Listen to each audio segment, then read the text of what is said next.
Assalamualaikum warahmatullahi wabarakatuh. Salam komunikasi. Perkenalkan, saya Poppy Andiansari. Saya akan membersamai teman-teman hari ini dalam mata kuliah kita sesi pertama di mata kuliah pengantar ilmu komunikasi. Oke, teman-teman. Ketika kita berbicara tentang komunikasi, ya, saya yakin pasti semua teman-teman di sini sudah pernah ya melakukan komunikasi.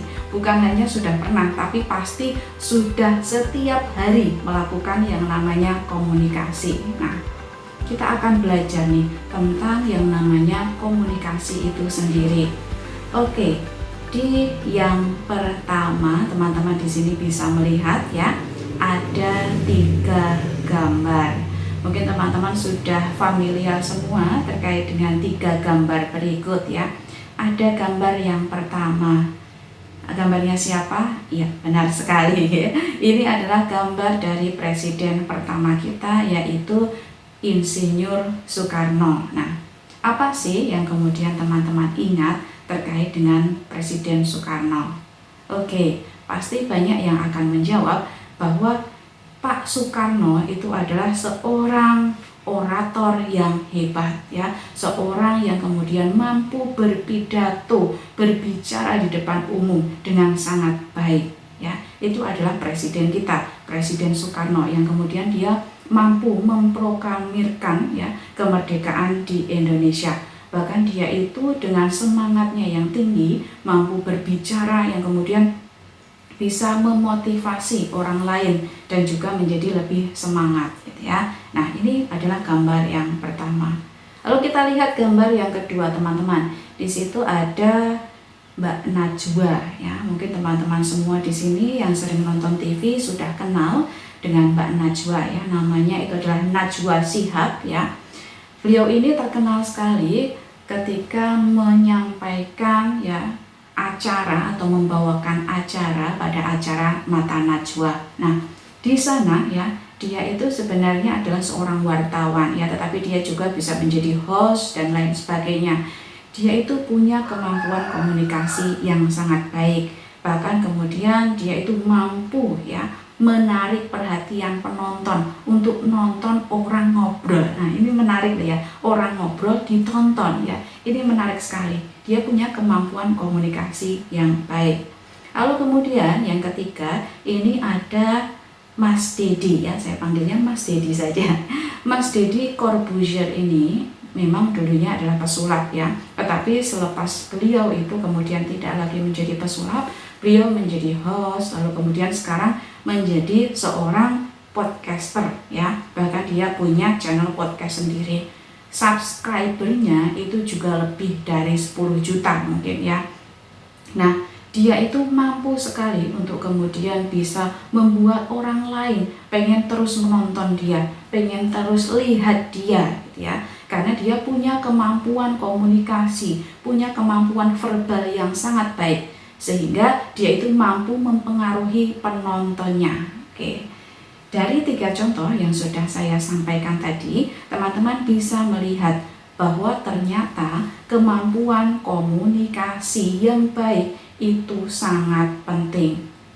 Yang pertama, Pak Soekarno, kemampuan komunikasi dalam bidang apa? Diplomasi, dalam bidang politik, ya, dalam bidang pemerintahan. Mbak Najwa, kemampuan komunikasinya ada di mana? Dia mampu mengkomunikasikan dengan banyak orang lewat media massa, lewat media digital. Begitu juga dengan Mas Deddy Corbuzier. Dia juga mampu menyampaikan informasi dan mengkomunikasikannya itu dengan baik, mampu mengolah kata-kata, sehingga penontonnya ketika melihat beliau itu akan tertarik dan juga terpesona. Nah, dari sini teman-teman kita akan melihat bahwa komunikasi itu sangat penting, bahkan di berbagai bidang yang lainnya. Nah, kita akan lihat dulu di sesi yang pertama untuk mata kuliah pengantar komunikasi ya. Kita akan masuk nih ke pengertian atau kemudian itu adalah definisi dari ilmu komunikasi. Ketika kita mendengar kata komunikasi ya, yang terlintas dalam pikiran kita itu apa? ada yang bilang pesan, ada yang bilang informasi, ada yang bilang berita. Oke, itu tidak salah. Akan tetapi ada sebuah definisi umum yang kemudian bisa kita gunakan untuk memahami dari istilah komunikasi tersebut. Nah, komunikasi itu merupakan sebuah penyampaian pesan. Dari siapa? Nah, namanya penyampaian pesan itu pasti ada darinya, lalu kemudian ada penerimanya. Jadi kita bisa jabarkan nih teman-teman, komunikasi itu adalah penyampaian pesan yang dilakukan oleh seorang komunikator kepada komunikan. Ya, komunikator itu adalah orang yang berbicara atau menyampaikan pesan, sedangkan komunikan itu adalah si penerima pesan. Ya, jadi komunikasi itu adalah pengiriman pesan dari komunikator kepada komunikan. Itu poin yang pertama, ya. Kita akan masuk pada poin yang kedua, teman-teman. Ini berkaitan dengan teori-teori. Nah, pasti teman-teman yang dari komunikasi itu sudah paham bahwa kita itu punya teori-teori. Nah, di sini saya akan menyampaikan 3 teori, ya, yang kemudian dia itu dari Newcomb, lalu kemudian ada juga dari Rogers, dan juga ada dari Laswell, ya.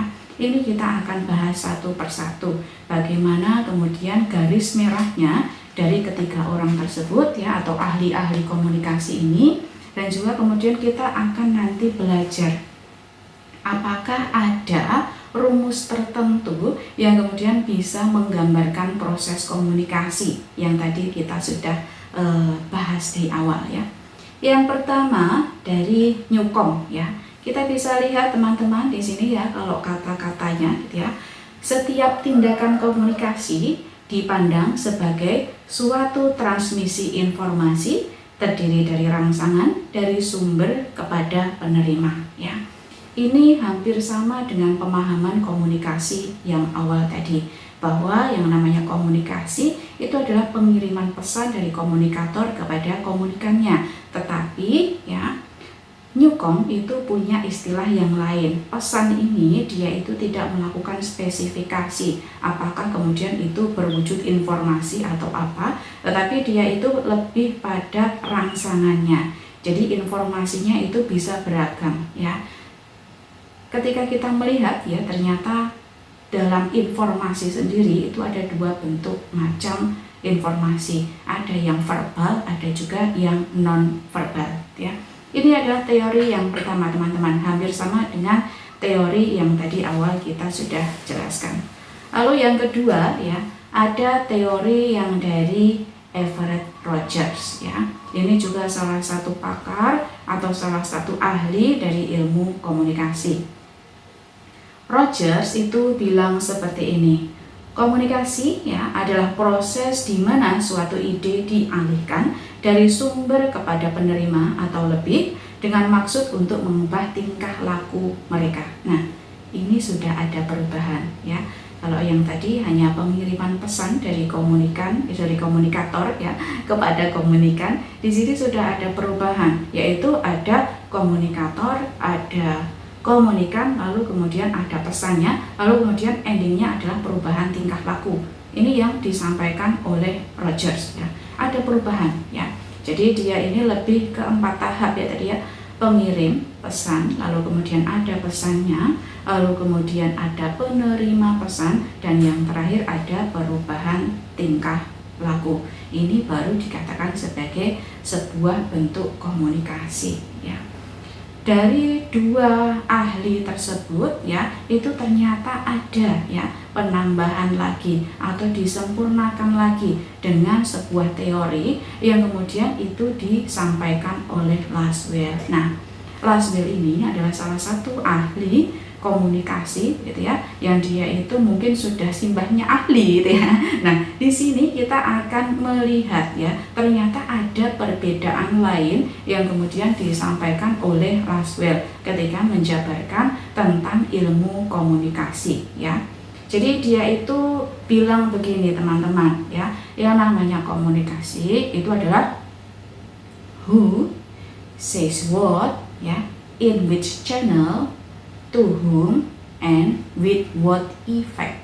Ya, jadi siapa, bilang apa, pakai channel apa, ya, lalu kemudian kepada siapa, dan kemudian itu bisa menghasilkan efek yang seperti apa. Nah, di sini dia itu ketika kita akan breakdown, ya, dia itu akan punya 5 tahapan. Jika yang pertama tadi yang Newcomb, ya, itu kita lihat ya ada 3 tahapan. Jika kemudian Rogers itu ada 4 tahapan, dan yang terakhir ini adalah Laswell, dia itu bisa pakai 5 tahapan. Kita akan bedah satu persatu, ya. Yang pertama, who says what, ya, who, ya, who yang pertama siapa, siapakah pengirim pesannya, ya. Lalu kemudian ada say what, itu berarti adalah pesannya. In which channel, pakai saluran apa. Lalu kemudian to whom, kepada siapa. Dan juga yang terakhir adalah dengan efek yang seperti apa. Nah, ketika kita mempelajari, ya, teori sampai level ini, di level Laswell yang ada 5 tahapan tersebut, ya, kita akan mendapatkan, ya, atau kita bisa membreakdownnya lagi, ya, menjadi sebuah rumus, ya. Rumusnya seperti apa? Kita akan lihat, teman-teman. Rumusnya adalah S, M, C, R, E, ya. Jadi ini sebenarnya rumus yang kemudian disalikan dari apa yang sudah disampaikan Laswell yang tadi kita bahas, ya. Ada S, ada M, ada C, ada R, ada E. Kita akan bahas satu persatu, ya. Ini adalah sebuah rumus. Oke. Yang pertama ada source atau sumber. Dalam komunikasi, sumber itu merupakan salah satu hal yang sangat penting, ya. Dia itu harus ada dalam proses komunikasi. Karena apa? Karena sumber ini berperan penting dalam penyampaian informasi. Dialah utamanya atau sumber pusat utamanya dari sebuah komunikasi, karena sumber ini, ya, yang akan menyampaikan informasi tersebut. Dan sumber ini, teman-teman, bisa dikatakan sebagai komunikator, ya. Bisa juga disampaikan atau kita anggap dia itu adalah pembicara, gitu ya. Jadi bisa disebut sebagai komunikator, bisa disebut sebagai pembicara untuk menyebut sumber dari komunikasi, ya. Sumber utama dari komunikasi itu adalah komunikator, ya. Oke, dari komunikator ini kita akan melihat bahwa ternyata, ya, semua informasi itu berasal dari dia, ya. Jika tidak ada dia, maka tidak ada yang menyampaikan komunikasi, ya, tidak ada yang menyampaikan pesan, maka komunikasi itu tidak akan terjadi. Itu di level yang pertama, yaitu source atau sumber pesan, ya. Yang kedua, ya, komunikator ini tentu ketika menyampaikan informasi itu wujudnya pesan. Nah, pesan ini dalam rumus tadi itu disebut sebagai M, ya, atau message, ya. Ketika penyampaian komunikasi dari komunikator, ya, itu pasti pakai message, ya. Message ini yang kemudian akan disebarkan kepada orang lain. Informasi ini tentu saja atau pesan ini tentu saja beragam sekali. Bisa jadi informasi tentang penerimaan mahasiswa baru, ya, atau informasi, ya, tentang perkembangan industri pendidikan kali ini, atau mungkin perkembangan terkait dengan industri digital. Nah, di sini adalah pesannya. Nah, dari pesan ini, ya, kemudian disampaikan kepada channel atau disampaikannya itu melalui channel ataupun saluran. Nah, ketika kita melihat proses komunikasi, itu ada salurannya, ada channelnya. Nah, channel di sini itu bisa jadi dia adalah media, ya. Ketika saya berbicara dengan suami saya, begitu ya, medianya apa, ya? Kalau saya menghubungi suami saya pas saya lagi di kantor, suami saya juga lagi ada di kantor, medianya apa? Kami pakai pesan, ya, atau pakai telepon, ya, yang kemudian itu adalah medianya. Lalu kemudian ketika yang tadi kita bisa lihat tadi ada 3 gambar tadi, ada Pak Karno. Pak Soekarno itu ketika lagi presentasi, lagi pidato di depan banyak orang, dia itu pakai media apa?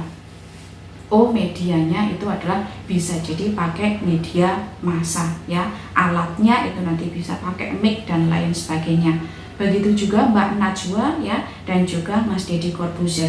Itu juga sama. Mereka menggunakan media ketika akan berbicara kepada banyak orang yang terutama jumlahnya banyak. Nah, dari media ini tentu saja kita akan bisa melihat teman-teman, media itu ternyata terbagi menjadi 2 ya. Yang pertama media massa konvensional, dan yang kedua yaitu media yang kemudian sudah terintegrasi dengan internet. Nah, kalau media massa yang dia itu yang sifatnya adalah konvensional, ini terdiri atas 2 macam, yaitu media massa yang bentuknya itu adalah cetak, mungkin teman-teman masih sering membaca, ada majalah, ada tabloid ya, ada koran ya, dan sebagainya, bentuknya cetak.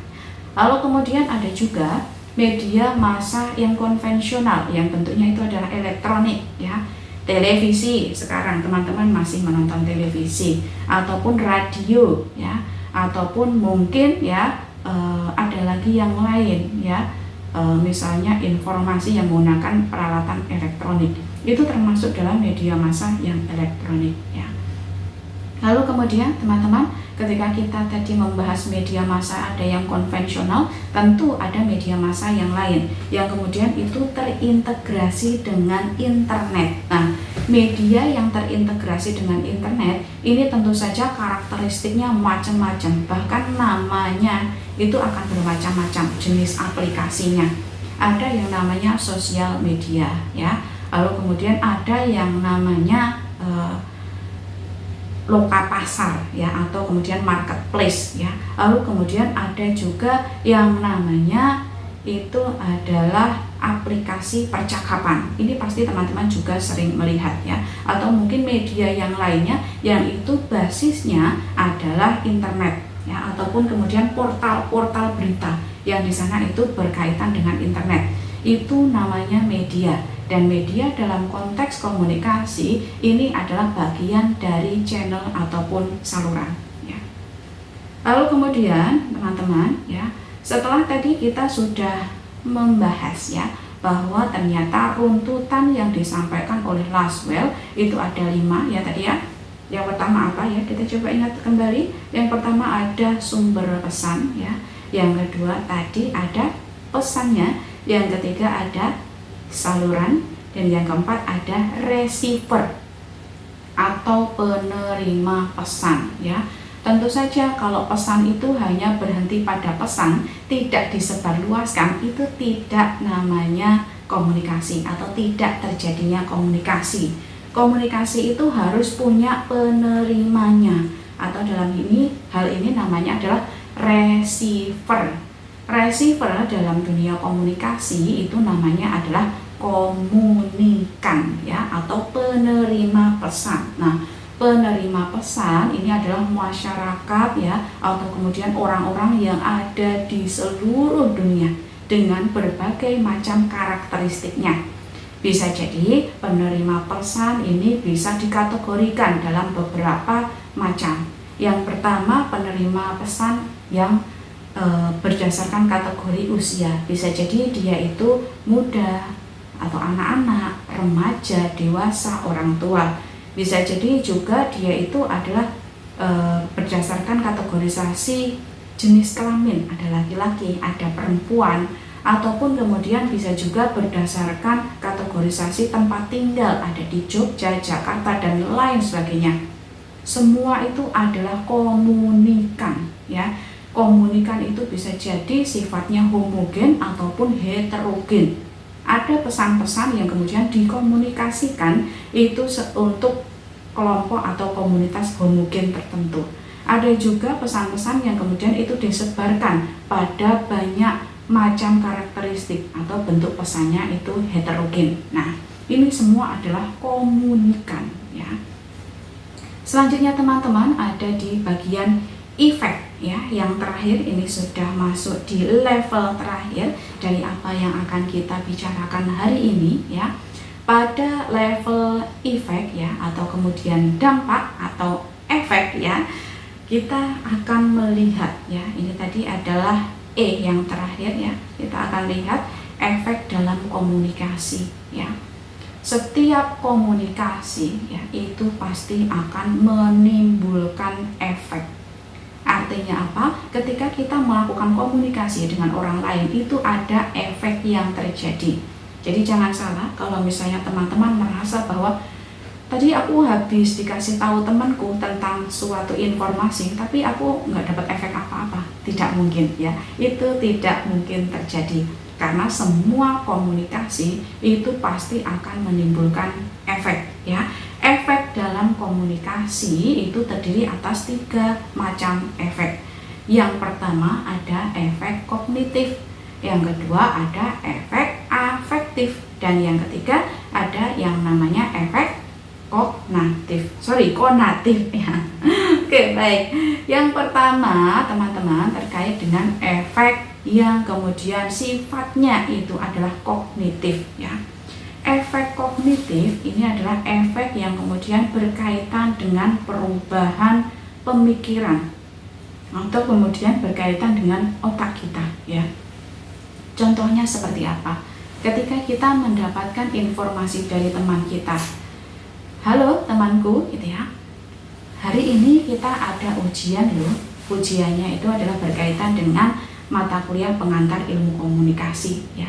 Itu berarti teman-teman mendapatkan efek kognitif yang terkait dengan pemikiran, berkaitan dengan perubahan pemikiran, perubahan wawasan, penambahan ilmu. Jadi ketika teman-teman dapat informasi tersebut, teman-teman itu sebenarnya mendapatkan wawasan baru, mendapatkan ilmu baru ya. Jadi tahu nih kalau hari ini ada ujian, misalnya seperti itu. Itu adalah efek yang pertama terkait dengan efek yang kognitif. Efek yang kedua yaitu efek afektif ya. Dalam psikologi, afektif itu berkaitan dengan emosi ya. Ketika kita ngobrol dengan orang lain, kita ketemu dengan orang lain, kita ngechat orang lain, kadang-kadang kita muncul ada emosi ya. Ingat ya, emosi itu tidak selalu negatif ya. Emosi itu macam-macam ya. Segala bentuk ekspresi suasana hati itu termasuk dalam konteks emosi. Ada bisa jadi ya marah ya, itu emosi ya. Tapi ada jadi juga ya happy, senang. Ada juga sedih ya. Atau kemudian ada juga bete, sebel gitu ya. Itu yang kemudian berkaitan dengan efek yang sifatnya itu adalah afektif. Jadi ketika kita mendapatkan sebuah informasi dari orang lain, lalu kemudian kita merasa ada perubahan pada hati kita, perubahan pada perasaan kita, entah itu sedih, entah itu senang, entah itu kemudian kita merasa tidak baik, jengkel dan lain sebagainya, itu berarti kita sedang merasakan yang namanya efek afektif ya. Yang ketiga teman-teman, ada namanya efek yang konatif ya. Untuk efek yang konatif ini berkaitan dengan efek yang motivasi ya. Jadi ketika teman-teman itu merasa termotivasi, merasa punya keinginan lebih, merasa ingin melakukan sesuatu ketika mendengarkan informasi, maka teman-teman di situ yang sedang terjadi adalah efek yang konatif. Misalnya ketika teman-teman lagi nonton acara di televisi, ada iklan nih ya, pas bulan puasa ya, ini kan sekarang bulan puasa ya, teman-teman nonton TV, iklannya tentang sirup gitu ya, lalu kemudian teman-teman termotivasi, nanti aku akan beli sirup A, B, C, D, E, F, G, mau tak beli buat berbuka.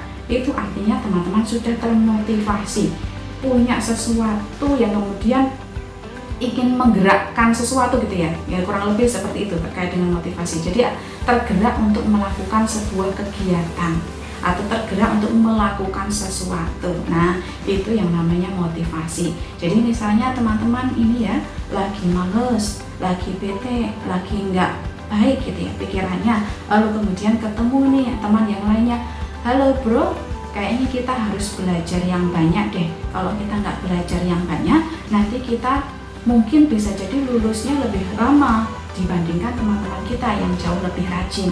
Lalu kita jadi termotivasi untuk belajar lebih gitu ya. Lalu kita termotivasi untuk kemudian melakukan pekerjaan ya, atau kemudian mengerjakan tugas dengan lebih baik. Itu artinya kita sudah termotivasi ya. Jadi efek ya, saya ulangi lagi, efek dalam komunikasi itu ada 3 macam. Ada kognitif yang berkaitan dengan pemikiran, wawasan, pemahaman. Lalu kemudian ada juga afektif yang berkaitan dengan emosi dan suasana hati. Dan yang ketiga adalah efek yang konatif yang berkaitan dengan motivasi seseorang ya. Oke, baik teman-teman, itu adalah kegiatan kita ya dan materi kita di sesi 1 untuk perkuliahan kita di mata kuliah pengantar ilmu komunikasi ya. Semoga teman-teman bisa memahami apa yang saya sampaikan dan kita akan ketemu lagi di sesi yang selanjutnya. Terima kasih. Wassalamualaikum warahmatullahi wabarakatuh.